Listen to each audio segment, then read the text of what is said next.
أعوذ بالله السميع العليم من الشيطان اللعين الرجيم. بفضل الله بسم الله الرحمن الرحيم. الحمد لله رب العالمين، والصلاة والسلام على أعز الخلق وأشرف الأنبياء والمرسلين سيدنا وطبيب قلوبنا حبيب إله العالمين بالقاسم محمد وآله الطيبين الطاهرين وأصحابه المنتجبين، وبعد. يقول عز من قائل في محكم كتابه: والعصر إن الإنسان لفي خسر إلا الذين آمنوا وعملوا الصالحات وتواصوا بالحق وتواصوا بالصبر. Mwenyezi Mungu Subhanahu wa Ta'ala, baada ya kuonesha hasara ya mwanadamu katika umbile aliloumbiwa, yaani mwanadamu katika maumbile yake kila siku yuwahasirika, kila nukta inayopita yapunguza kitu katika umri wake. Hana tofauti na donge la barafu lilowekwa katika jua kali, kila nukta huwa ladeuka. Hili ni hasara ambayo kwamba anayo kila mmoja katika sisi. Kila mmoja katika sisi yuko kwenye safari yuwaelekea kwa Mwenyezi Mungu. Inna lillahi wa inna ilaihi rajiun, ala ila Allahi tasiru lumur. Vitu vote, viumbe vote viko safarini vaelekea kwa Mwenyezi Mungu Subhanahu wa Ta'ala. Lakini baada ya hapa Mwenyezi Mungu akavua watu fulani, ikaja al-istithna. Baada ya kutangulia ismul jinsi al-insan, innal insana lafi khusr, mwanadamu yuko katika hasara. Ni mwanadamu gani sasa ambaye kwamba atakuwa hakuhasirika? Kukaekwa mambo fulani, ikiwa atakuwa nayo atakuwa yeye hamo katika waliohasirika. La kwanza lipi? Illa alladhina amanu, illa wale walioamini. Imani ni kitu kikubwa sana, na imani ni kitu ambacho kwamba hukubaliwi kumfuata mtu mwingine yoyote. Ni lazima wewe mwenyewe uwe na huja na dalili ambazo zimekukinaisha mpaka imani yako iwe ni imani thabiti, ni imani ya kweli. Na tunapomuita mtu ni mu'min, ni kwamba ana vitu vitano, na vitu vitano hivi vote ni kitu kimoja. Ana tauhid, yuwampwekesha Mwenyezi Mungu. Ana nubua, yuwaamini utume na yuwamwamini Mtume Muhammad kuwa ni mtume wa Mwenyezi Mungu. Ana imama, ana wilaya ya ahli bait, amkubali al-Imamu Ali na maimamu 12 kwa jumla. Ana maadi, yuwaamini kiyama. Ana adili, yuwaamini uadilifu wa Mwenyezi Mungu. Mtu akiwa anapo vitu kama hivi huwa yuwaitwa mu'min. Na vitu hivi vote ni kitu kimoja. Kinamna gani? Unapoamini kuwa kuna Mungu, kisha ukiamini kuwa kuna mtume, huyu Mungu ndiye aliyetumiliza mtume. Ukiamini kuna uimamu, huyu Mungu ndiye ambaye kwamba amemtagua imamu. Ukiamini kuna kiyama, huyu Mungu ndiye atakayewafufua watu na kuwahisabu siku ya kiyama. Na ukiamini uadilifu wa Mwenyezi Mungu, yani utazikuta zote zitu zitano ni kitu kimoja ambacho mtu akiwa nacho atafaa kuitwa huyu ni mu'min. Mtu akikosa viwili katika vitu vitano hivi huwa yuaitwa Muislamu. Yani mtu akiamini Mungu, akaamini na siku ya mwisho, akaamini na Muhammadi ni mtume wa Mwenyezi Mungu, huyu yuwaitwa Muislamu. Akiamini adli, akaamini na uimamu, huyu ataitwa mu'min kwa istilahi ya madhhabu ya Ahlul Bait alayhimus salam. Illa alladhina amanu, illa wale ambao kwamba wameamini. Katika aya nyingine Mwenyezi Mungu asema, innamal mu'minuna alladhina idha dhukira Allah wajilat qulubuhum wa idha tuliyat alayhim ayatuhu zadatuhum imanan wa ala rabbihim yatawakkalun. Waumini wa kweli ni wale ambao kwamba idha dhukira Allah wajilat qulubuhum, anapotajwa Mwenyezi Mungu nyoyo zao huingia hofu na babaiko. Wa idha tuliyat alaihim ayatuhu, na wanaposomewa aya za Mwenyezi Mungu, zadatuhum imanan, imani yao huzidi. Wa ala rabbihim yatawakkalun, na siku zote wao wamtegemea Mwenyezi Mungu subhanahu wa ta'ala. Mahali pengine Mwenyezi Mungu asema, ala bidhikri llahi tatma'innul qulub, jueni kwa utajo wa Mwenyezi Mungu nyoyo huwa zapata utulivu. Sasa hapa tutaziweka vipi? Hapa yasemekana kwamba moyo wa mwenye imani wababaika na kuingia hofu, huku tuambiwa kwa utajo wa Mwenyezi Mungu nyoyo hutulia. Ni kwamba huyu mu'min anapokuwa yuko katika hali isiyomridhisha Mwenyezi Mungu, akatajiwa jina la Mungu, moyo wake huingia hofu, ukaingia babaiko, akarudi nyuma, akawata yale madhambi na yale makosa aliyokuwa ataka kuyafanya. Kwa hivyo hakuna mgongano baina ya aya hizi. Kisha katika sifa ya imani, alladhina amanu billahi wa rasulihi, wale walomuamini Mungu wakamuamini na Bwana Mtume, thumma lam yartabu, kisha wakawa hawana shaka. Iman illa alladhina amanu, illa wale walioamini. Mtu anapokuwa ni mu'min huwa kitu kinachoitwa hofu, kitu kinachoitwa qalaq, wasiwasi, dhiki, makero kwake hakuna, kwa sababu yeye ana imani, ana na itikadi kuwa kuna muumba ndiye anayemtegemea, na muumba huyu ndiye mwenye kumpelekea mambo yake katika ulimwengu.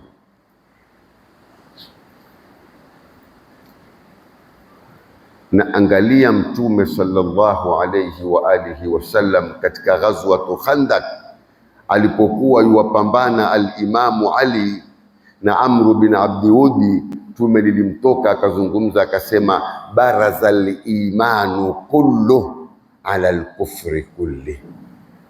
Leo imani yote yapambana na ukafiri wote. Leo imani yote, yani Ali ibn Abi Talib alayhi salam akawa yeye ndiye imani yote, na Amru bin Abdiwudi ni ukafiri wote. Mtume akasema, al-yawma barazal imanu kullu ala al-kufri kulli, leo imani yote yapambana na ukafiri wote. Kisha kuna akhlaqi ambazo kwamba mu'min ataka awe nazo. Man kana yu'minu billahi wal yawmil akhir falyakul khairan au liyasmut, anayeamini kuna Mungu, kuna na siku ya mwisho, nazungumze maneno mazuri. Ikiwa hana maneno mazuri ya kuzungumza, na nyamaze. Man kana yu'minu billahi wal yawmil akhir falyukrim dhaifa, anayeamini Mungu na siku ya mwisho na mkirimu mgeni wake. Nakumbuka kisa cha Hatim Twai. Huyu alikuwa ni bwana mmoja, katika umbile lake alikuwa karimu sana, mpaka akawa yuwapigiwa mfano na Maarabu, ikitajwa al-karam wal-jud, huambiwa huyu ni Hatimu Tayy, huonesha umuhimu wa mu'min kumkirimu mgeni wake. Akawa anaye farasi na Waarabu wote wamtamani farasi yule. Alikuwa ni mweupe na ana shepu na maumbile mazuri, ikawa kila mtu ataka kumnunua naye hamuuzi. Ukatoka bana akafunga safari akashukia kwa Hatimu Tayy kama mgeni. Hatimu Tayy akawa hana cha kumpa, akamtinda yule farasi. Yule bana kukaliwa chakula, kisha baada ya siku 3 akaulizwa umkuja kutafuta nini? Akamwambia Hatimu Tayy, niloleta hapa bwana kwa hisani yako niuzie ule farasi. Akamwambia tushamla, ulikuwa hakuna kitoweo. Mpaka ikawa sasa yuwapigiwa mfano wa ukarimu. Kwa hivyo mtu anayemwamini Mungu na siku ya Kiyama na mkirimu mgeni wake, mgeni akija nyumbani kwako iwe ni furaha kwako, uishi naye vizuri. Hizi ndizo alama za mu'min. Man kana yu'minu billahi wal yawmil akhir fala yu'dhi jarahu, anayeamini kuna Mungu, kuna na siku ya Kiyama, na simuudhi jirani yake. Si mtezo wewe kuwa utafika kiwango uitwe mu'min. Ni daraja kubwa mbele ya Mwenyezi Mungu Subhanahu wa Ta'ala. Na ndio katika suratul Asri kwanza Mungu akasema illa alladhina amanu, illa wale ambao kwamba wameamini, hawa hawatokuwemo katika ule mkao wa kukhasirika. Na ukipoteza imani umepoteza kila kitu. Na imani yapanda na yashuka. Wa kun min al-imani fi mazidi wa fi safai al-qalbi dha tajdidi bikusrati salati wa zakati wa tarki mali nafsi min shahawati. Mwenyezi Mungu yasema wa kun min al-imani fi mazidi, fanya bidii imani yako kila siku uwe waizidisha. Ondoka katika kufuata hawa za nafsi yako na ushetani. Wewe fanya bidii kila siku imani yako iwe yazidi. Na moja katika chombo chenye kuzidisha imani ni mtu kusoma, ni mtu kuisoma dini yake akaijua. Man lam ya'lam dha falyas'ali man lam yajid mualliman falyarhali, asojua naulize, na ukikosa mwalimu ikikubidi usafiri wende ukamtafute, safiri wende ukamtafute mwalimu. Kwa sababu amali yoyote unayoifanya bila ya elimu haikubaliwi. Na mwenye elimu ambaye kwamba hafanyi amali njema atateswa kabla ya kuteswa wanaoabudu masanamu. Illa alladhina amanu, illa wale ambao kwamba walikuwa wana imani, wale waliokuwa wana imani, imani inayofuatana na itikadi. Itikadi na imani tofauti yake. Imani ni kuamini, itikadi ni kuamini kitu ulichokithubutisha kwa hoja na dalili, ukawa huna shaka nacho tena. Lau watu wote wakiata kitu kama kile, wewe utakikakania na ukishike vile vile ulivyokishika. Illa alladhina amanu, illa wale ambao kwamba wameamini. Wa amilu salihati, na wakafanya mambo mazuri, wakafanya mambo mema. Haliwezi jambo lolote kuwa ni jema au kuwa ni zuri mpaka lende sambamba na sunna za Bwana Mtume sallallahu alayhi wa alihi wasallam, zende sambamba na mfumo wa wilaya ya ahli baiti alayhimussalam. Kwa sababu yeye mwenyewe Bwana Mtume ametuambia mathalu ahli baiti, mfano wa watu wa nyumbani kwangu, kasafinati Nuh, ni kama jahazi ya Nabii Allahi Nuhu. Man rakibaha, aliyeipanda, naja, aliokoka. Wa man a'radha anha, na aloipa nyongo jahazi ile, gharika wa hawa, alighariki na akaangamia.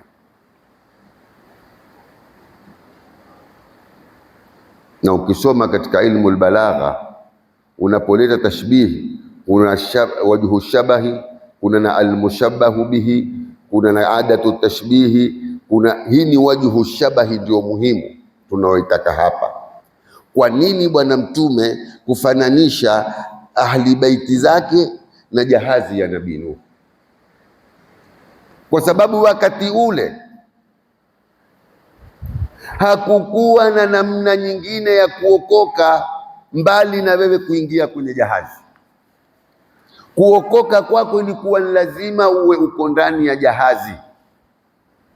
Maanake Mwenyezi Mungu asema, wafatahna abwaba as-samai bima'in munhamir wafajjarna al-ardha uyunan faltaqa al-ma'u ala amrin kad qudir. Mbingu zilifunguliwa, maji yakashuka kwa nguvu, ardhi ikapasuka pasuka, maji yakatumbuka kutoka tini, yakakutana maji ya juu na ya tini.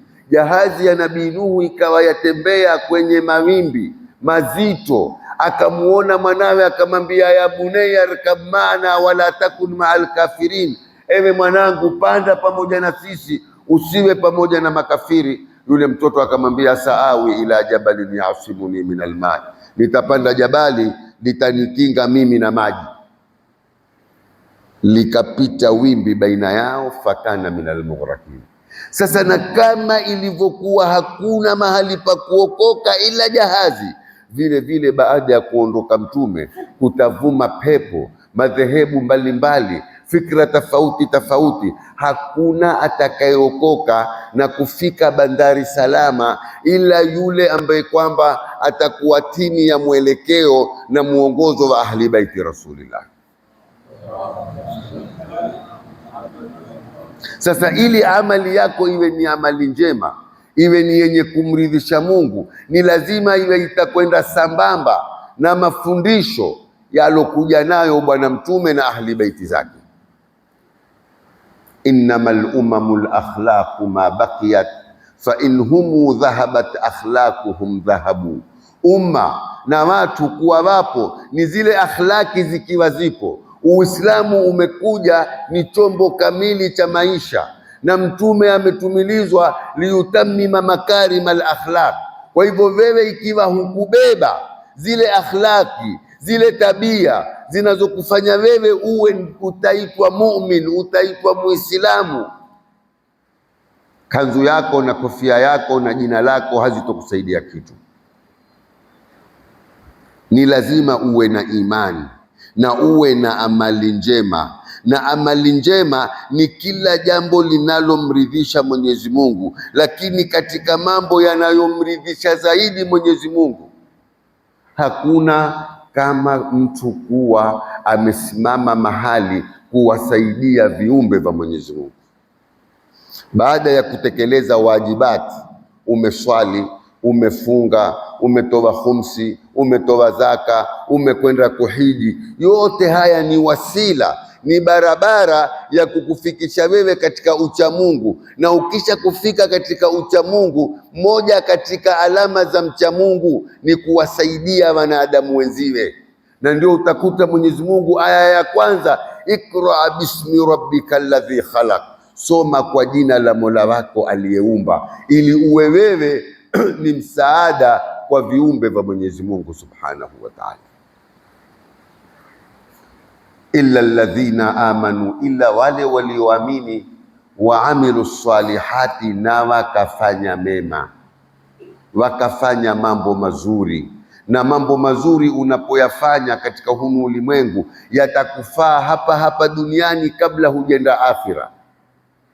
Wale wenye imani na uchamungu ni ahadi ya Mwenyezi Mungu kwamba atawahuisha hayatan tayyiban, maisha mazuri, wataishi kwa raha. Kuwa na raha ni kitu mbali na kuwa na mali ni kitu mbali. Watu wengi katika akili zao na fikra zao huona wale wanaomiliki majumba na kumiliki magari na mapesa mengi wana raha, lakini si kweli. Raha ni kitu chatoka kwa Mwenyezi Mungu, hukitia katika moyo wa yule anayemtaka.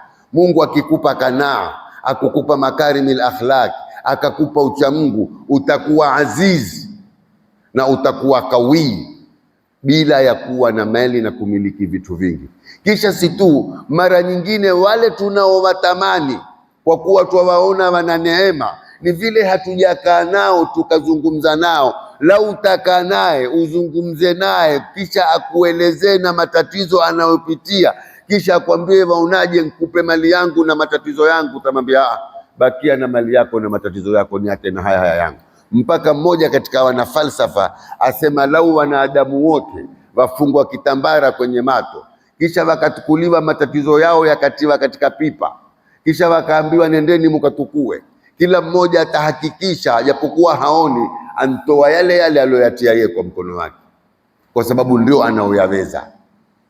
Kwa hivyo ili tuwe na amali njema, ili tuwe na amali nzuri yenye kumridhisha Mwenyezi Mungu, mbali na kutekeleza alwajibat, tutakuwa ni watu tunaojaribu kusaidia viumbe vya Mwenyezi Mungu kwa njia mbalimbali.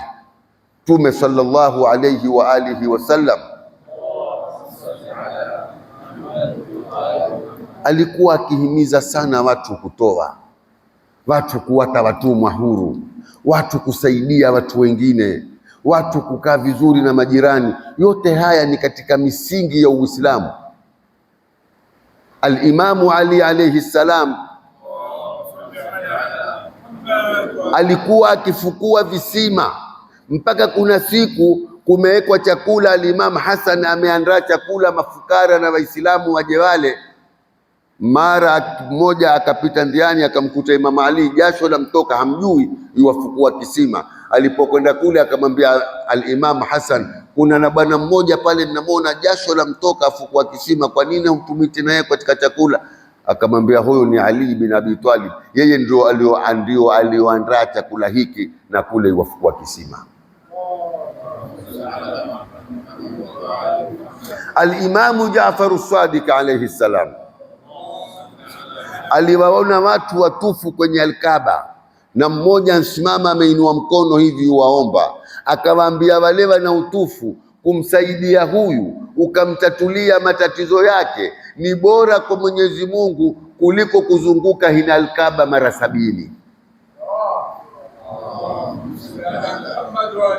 Kuna kauli pia inayosema huwezi kuwa mshia kweli mpaka ufike kiwango mshia mwenzio awezi kutia mkono mfukoni mwako kutoa kitu bila wewe kusikia kinyongo.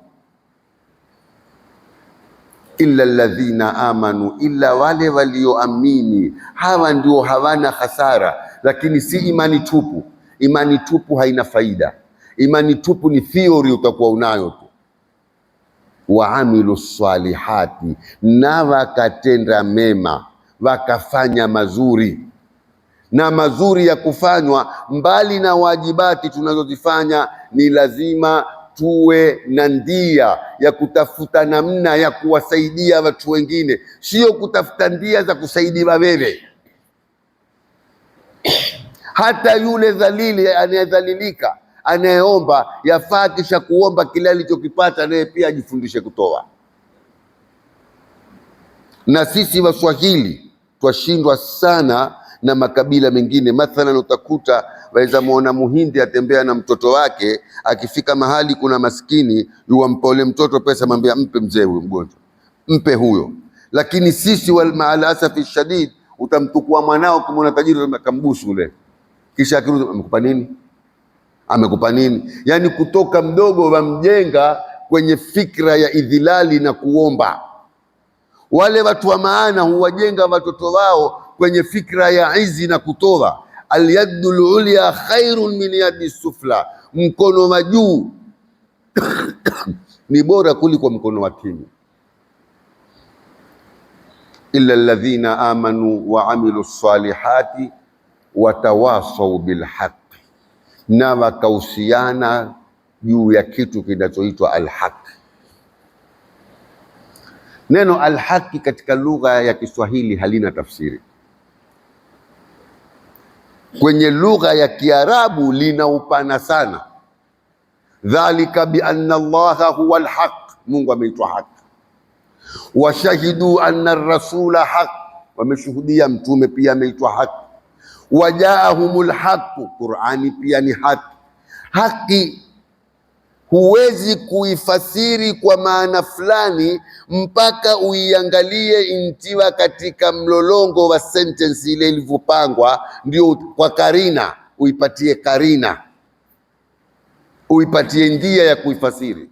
Sasa haki inayozungumzwa hapa ni Uislamu na imani, yani watu wahusiane juu ya kusimama na haki, juu ya kusimama na ukweli, juu ya kusimama na uadilifu juu ya kusimama na uchamungu, wasiwe ni wenye kurudi nyuma, kwa sababu kitu kinachoitwa haki ukiona ni taabu, mpaka ukitafute, ufanye bidii, na ukipata taufiki ukakiona, ukikubali ni kazi ya pili, nao ni ngumu, na ukipata taufiki ukikubali, kubaki nacho pia ni kazi kubwa. Kuna wengi wameiona haki wakaikanya, kuna watu wameiona haki wakaikubali wakaendelea nayo, lakini mwisho wakatoa mkono wakaiwata njiani.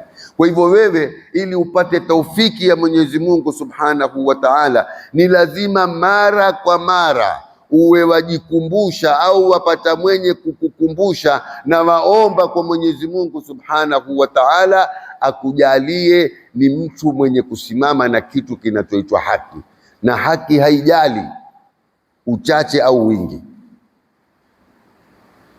Yawezekana watu kuwa wao ni kidogo wakawa wako kwenye haki, na yawezekana watu kuwa wao ni wengi wakawa wako kwenye haki, lakini kipimo tunachokipima sisi kuwa haki ni yenye watu wengi si kweli, bali wengi huwa ni mapotevu. Wa qalilun min ibadi yashkur, ni wachache katika waja wangu wenye kushukuru. Au ukiondoka hapa tu wewe mpaka Lamu, mashamba yenye mimea na mwitu mwingi ni nini? Mwitu. Maji tamu na maji utungu mengi yapi? Makurabu na kasuku wengi wapi? Kwa hivyo utakuta vitu vingi ambavyo kwamba vina uwingi havina thamani yoyote, na wanadamu ni vile vile. Kila ukiona watu wengi, basi jua pana mushkili hapa. Na ndio utakuta Nabii Allah Nuh miaka 1000 kupungua 50 alipata watu 80 tu ndio walioingia kwenye mashua, wengine wote wankwenda na maji. Nabii Musa amevuka bahari na Mayahudi, alipowawata tu akaenda kuzungumza na Mungu, moja kwa moja akirudi waabudu kigombe. Nabii Musa ankufa, maumini aliokuwa mbaki nao 5 tu. Nabii Isa ankuja, akiondoka ulimwenguni ambata watu 11, walikuwa 12, mmoja akawa ni mnafiki, wakawa 11.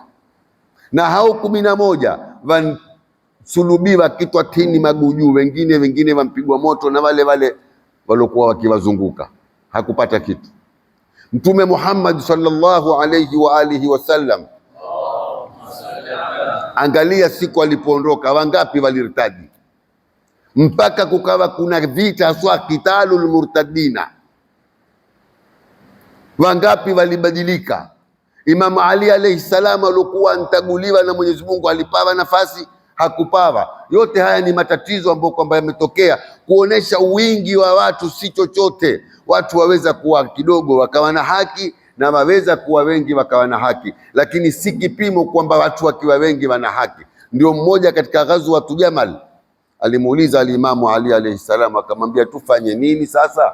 Huku uko wewe sahaba wa Mtume, ibnu ammi Rasul, huku kuna Aisha nana mke wa Mtume, tungie wapi? Mtume alimamu Ali alayhi salam alimjibu neno moja tu, alimwambia i'rifil haqqa ta'rifu ahla, ijue haki ni ipi, utawajua wenye haki ni wapi. Kwa hivyo kipimo cha haki ni ukweli na uadilifu na msimamo, uwe na msimamo. Hakuna kitu muhimu katika maisha kuwa na msimamo, usiregerege, pepo zisikubabaishe. Illa alladhina amanu, illa wale ambao kwamba wameamini, baada ya kuamini waamilu salihati, wakafanya na mema, baada ya kufanya mema watawasau bilhaqi, wakahusiana kushika haki, wakahusiana kusimama na ukweli na usawa. Mpaka hapa kwa leo tutakoma, tutafungua mlango wa masala. Mwenye masala aweza kuuliza, tunazo kama dakika 15.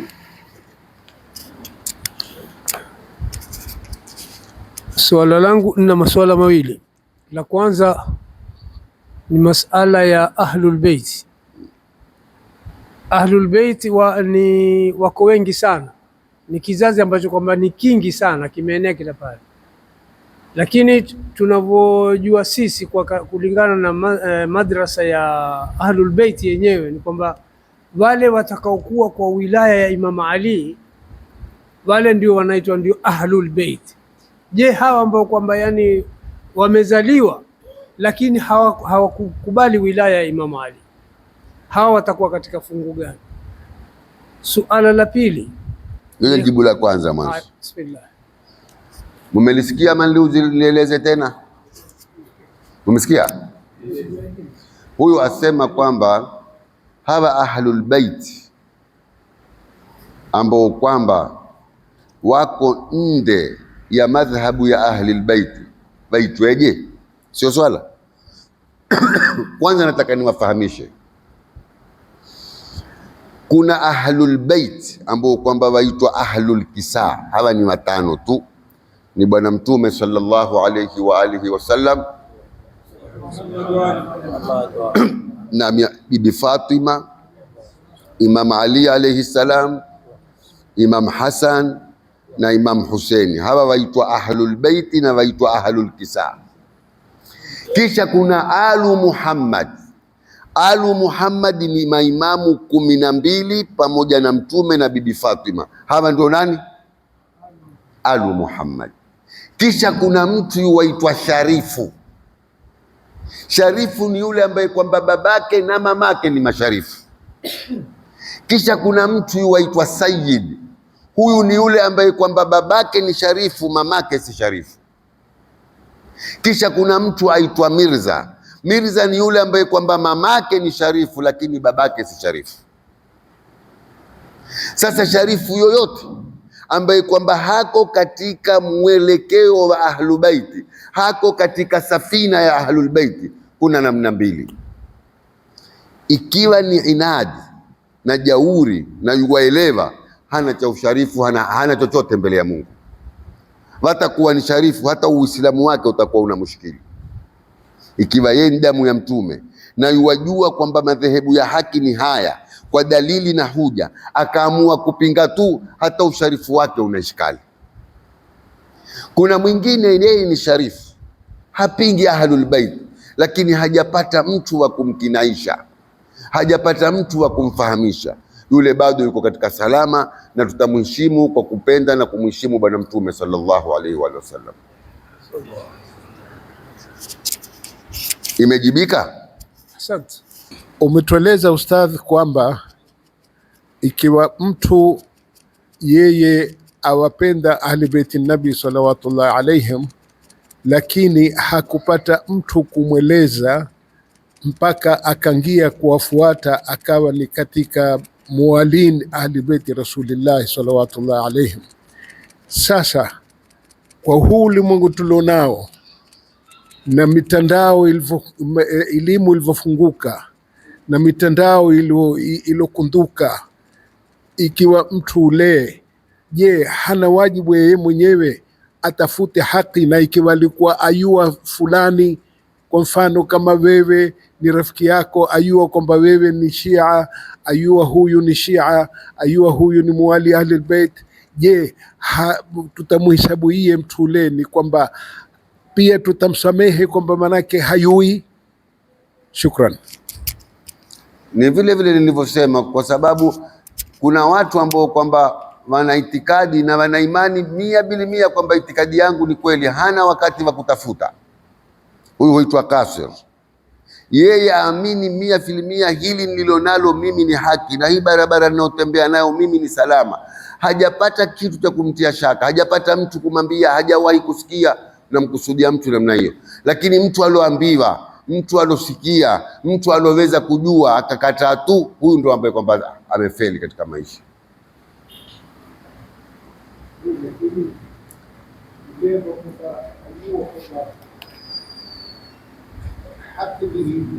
Nimesha kwambia Sayyid kwamba ikiwa ajua hana cha usharifu, ikiwa anayo ndia ya kujua hakuitumia kwa dharau zake, hana cha usharifu.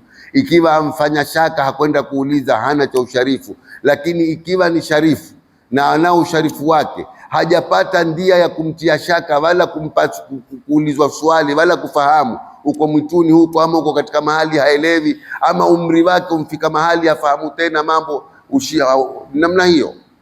Wazi. Maulana, umezungumza katika tafsiri kuhusu waamilu salihati, wenye kufanya kutenda. Je, kama mwanadamu ameingia katika kumstahimilia jirani, kumstahimilia tajiri, kumstahimilia rafiki yake, yeye hafanyi, lakini mathalan jirani humtupia uchafu, mathalan rafiki yake humtukana, je, huyo atakuwa ni katika amilu salihati ama? Kabisa, tena huyo pia yuko katika amilu salihati. Manake huyo yuko katika kusubiri, lakini pia asisubiri mpaka kaonekana mpumbavu, ajitetee.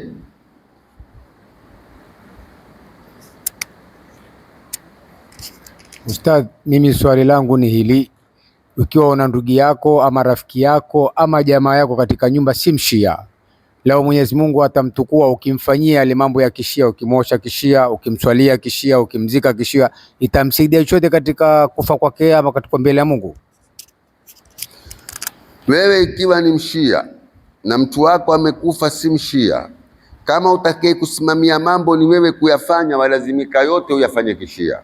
Umuoshe kishia, umkafini kishia, umswalie kishia, umzike kishia, ikiwa utasimama wewe. Ikiwa utawatia wenyewe masuni, watamfanyia kisuni, na wewe utakaa kando uangalie. Lakini ukiamua kufanya wewe, hata kama yule ni msuni, lazima umfanyie kishia. Ndio mara nyingine utakuja kukuta mtu yuwaingia msikitini, yeye ni mshia, kumkufa maiti wa kurudisha kuswalia, yuwamswalia kwa takbiri 4 na kufunga mikono. Hii ni makosa sana sana, haifai. Zitamfikia kama yuwastahiki kuzimfikia.